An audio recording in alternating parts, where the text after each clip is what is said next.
संजय जाधव परभणी 3 वेळा लोकसभा मतदारसंघातून निवडून आलेले. भाऊसाहेब वाकचोरे शिर्डी लोकसभामधनं 2 वेळा निवडून आलेले आहेत. ओमराजे निंबाळकर धाराशिव लोकसभा 2 वेळा निवडून आलेले आहेत. संजय दिना पाटील हे मुंबई ईशान्यमधनं 2 वेळा लोकसभेसाठी निवडून आलेले आहेत. संजय देशमुख यवतमाळ येथून पहिल्या वेळी निवडून आलेले आहेत. नागेश पाटील आष्टीकर हिंगोली लोकसभेमधनं पहिली वेळा निवडून आलेले आहेत.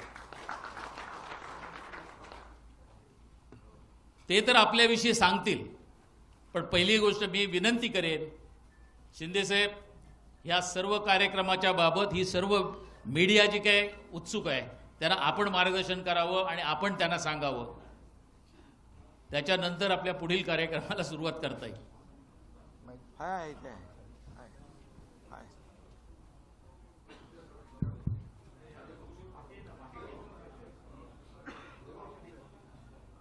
मेळाव्यामध्ये मी